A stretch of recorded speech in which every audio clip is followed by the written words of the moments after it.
बाराबंकी से महज कुछ मिनट की दूरी पर स्थित कस्बा सतरिक तपती गर्मी में भी सुकून देने वाला रास्ता और आसपास के मनोहारी दृश्य जैसे खुद ही इस स्थान के इतिहास को कुरेदने के लिए बेताब हैं। पौराणिक इतिहास एवं इमारतों को सहेजे इस स्थान पर एक मांग बड़ी जोरों से उठ रही है और वो मांग है सतरिक को सप्तऋषि धाम दिए जाने की। तो सतरिक का पुराना नाम सप्तऋषि है और कभी यहाँ पर 7 ऋषियों ने तपस्या की थी और भगवान श्री राम ने आकर के यहाँ पर शिक्षा प्राप्त की थी। जो रेठ नदी है ये मनवा नदी नाम से जानी जाती थी पहले, और भगवान श्री राम यहाँ स्नान करने जाते थे, जिसके चिन्ह आज भी यहाँ पर देखे जा सकते हैं। कई प्रभावशाली आश्रम सतरिक में विद्यमान हैं। तो यहाँ की जनता की जो मांग है कि इसका पुराना नाम पुनः जो है लौटाया जाए, जिससे सप्तऋषि की गरिमा बनी रहे और सतरिक को एक नई पहचान मिल सके। भारत में मुगल आक्रांताओं द्वारा किए गए उत्पात और लूटपाट किसी से भी छुपे हुए नहीं हैं। मंदिरों को लूटना और सनातन धर्म की पहचान को मिटाने का कुत्सित प्रयास करना बाहरी मुगल आक्रांताओं का प्रथम ध्येय रहा। प्रभु श्री राम की जन्मस्थली अयोध्या के सर्वांगीण विकास को देखते हुए अब यहाँ स्थानीय लोग भी कस्बे के पुराने नाम को एक बार फिर लोगों की जुबान पर सुनना चाहते हैं। स्थानीय लोगों का मत है कि यह स्थान प्रभु श्री राम के चरणों से पवित्र हुआ है। यहाँ की धरा में राम, लखन और उनके भाइयों ने सप्तऋषियों से शिक्षा ग्रहण की है। जिस समय ये कॉलेज खुला था अपना TRC लॉ कॉलेज सतरिक में, उसी समय मैंने जब गजेटियर देखा तो उस गजेटियर से समझ में आया कि सप्तऋषियों की ये भूमि रही है शुरू से ही। और भगवान श्री राम जब आगे अपने वन गमन पर थे तो उस समय उन्होंने यहीं पर सप्तऋषियों से दीक्षा भी ली है। तो जब सारे प्रूफ मौजूद हैं तो ये वास्तव में ये सतरिक भी ये बिगाड़ा हुआ शब्द है। वास्तव में इसका नाम सप्तऋषि था, सप्तऋषि नगर या सप्तऋषि धाम कह लीजिए इसको। तो पुनः ये चेष्टा की जा रही है इसीलिए, और ये सत्यनिष्ठा वाली चेष्टा है। ये कहीं किसी प्रकार का झूठा या किसी प्रकार का वो नहीं है। इसका नाम जैसे लक्ष्मण, लखन इस प्रकार से सप्तरिक था, तो सप्तरिक से धीरे धीरे वो सतरिक हो गया। तो फिर से हम अपने पुरानी उस पर आएँ और हम इसको सप्तऋषि धाम के नाम पर इसका जो है नाम रखा जाए, तो हम सब लोगों के लिए, पूरे सतरिक के ग्रामवासियों के लिए ये बड़ा अच्छी बात होगी कि इसका नाम सतरिक धाम पड़ जाए। सतरिक को सप्तऋषि धाम नाम देने की आवाज लगातार बुलंद की जा रही है, लेकिन प्रदेश की योगी सरकार इस पर न जाने क्यों विचार नहीं कर पा रही। स्थानीय जनप्रतिनिधियों की भी उदासीनता इसमें स्पष्ट झलक रही, जबकि यहाँ के कड़ से यह आवाज आ रही है कि इस स्थान का पौराणिक इतिहास है। यहाँ स्थित सप्तऋषि आश्रम और उसके आसपास का वातावरण आज भी एकदम शांत है। आश्रम के पुराने खंडहर चीख चीख कर अपना इतिहास बता रहे हैं। गद्दी के महंत ने भी इस संबंध में अपनी राय रखी। बाराबंकी स्थित सप्तऋषि आश्रम के यहाँ पर जो महंत नानक शरण दास जी, हम उनसे बात करेंगे और जानने का प्रयास करेंगे कि आखिर सतरिक की इस भूमि का क्या इतिहास रहा है। महंत जी, बड़ी एक लंबी मांग चल रही है सतरिक का नाम सप्तऋषि के नाम से करने का। सप्तऋषि आश्रम के आप यहाँ पर हैं, मौजूद हैं, क्या मांग है, कितनी सार्थक है, क्या इसका पौराणिक इतिहास रहा है? पौराणिक इतिहास तो हमारा है ही है सप्तऋषियों का, क्योंकि ये बहुत पुरातन तो है। और कभी सप्तऋषि लोग यहाँ पर आके अपना यज्ञ हवन पूजन या रहते भी थे यहाँ पर, तभी सतरिक का नाम सप्तऋषि पड़ा तभी से।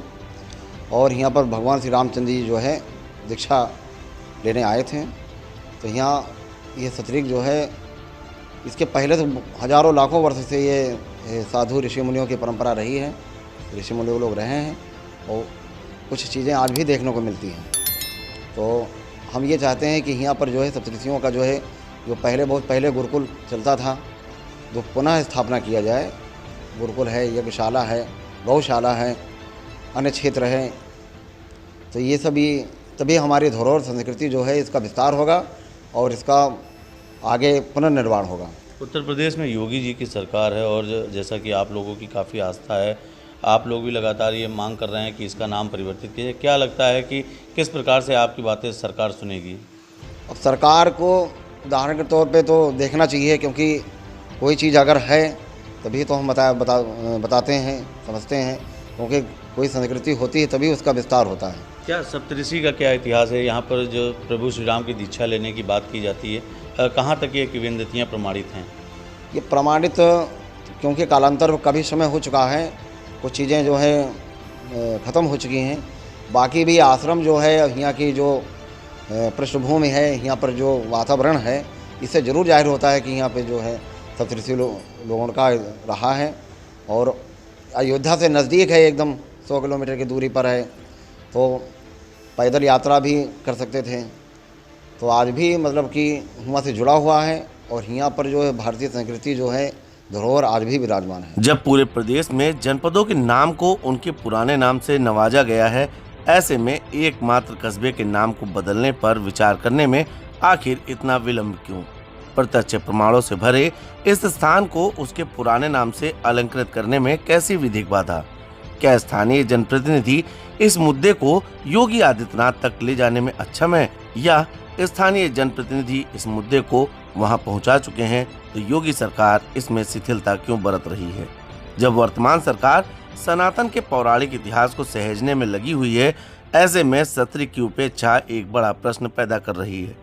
उपेक्षा न सिर्फ धार्मिक स्थलों की, बल्कि मौजूद सड़कों का हाल भी बद से बदतर है, जबकि इसी मार्ग पर अधिकांश स्थान ऐसे हैं जिनका पौराणिक इतिहास एवं महत्व भी है।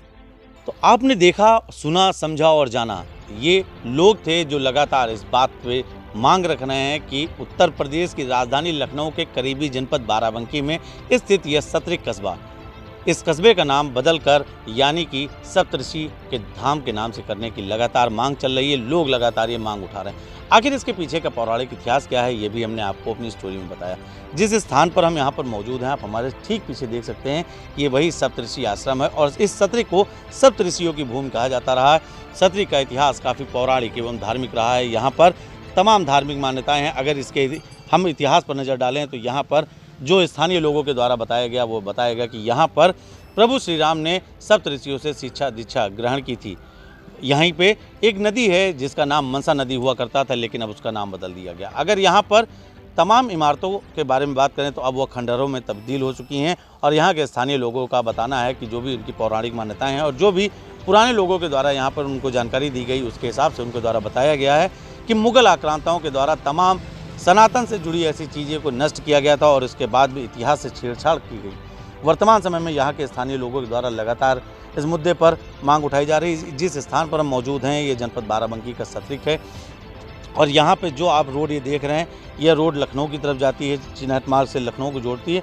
काफ़ी एक पौराणिक इतिहास रहा है। अयोध्या से सटी हुई करीबी जनपद बाराबंकी है और ऐसे में बाराबंकी की अगर बात करें तो पौराणिक दृष्टि से बाराबंकी भी काफ़ी महत्वपूर्ण है, क्योंकि यहाँ पर सबसे ज़्यादा महाभारत कालीन शिवलिंग स्थापित है। ऐसे में सत्रिक अगर बात करें, सत्रिक लगातार सरकारी आक्रमणीयता का शिकार रहा है और यहाँ पर अब स्थानीय लोग लगातार इस मुद्दे को उठा रहे हैं। ऐसे में देखने वाली बात होगी कि वर्तमान समय में यहाँ के जो भी जनप्रतिनिधि हैं, जो भी पार्टी है, वर्तमान में सत्तासीन जो भी सरकार है, ऐसे जो इतिहास से छेड़छाड़ की गई थी या जिस प्रकार से इतिहास को लेकर बदलाव किए गए, आखिर क्या इसके पीछे का राज है? इस पर भारत की उत्तर प्रदेश की सरकार किस प्रकार से निर्णय लेती है और किस प्रकार से यहाँ के जो स्थानीय लोग हैं उनकी मांग को उठाया जाता है, ये अब देखने वाली बात होगी। हालांकि इस सत्रिक की अगर हम बात करें तो यहाँ पर सत्रिक कस्बे के लोग भी यह लगातार मांग कर रहे हैं कि वर्तमान में इसका नाम सप्तऋषि धाम कर दिया जाए, क्योंकि यहाँ पर भी उनकी आस्था प्रभु श्री राम से जुड़ी है। जनपद बाराबंकी से द कैमरा 1999 के लिए अंकित वर्मा और सरदार परमजीत सिंह के साथ मैं नितेश मिश्रा।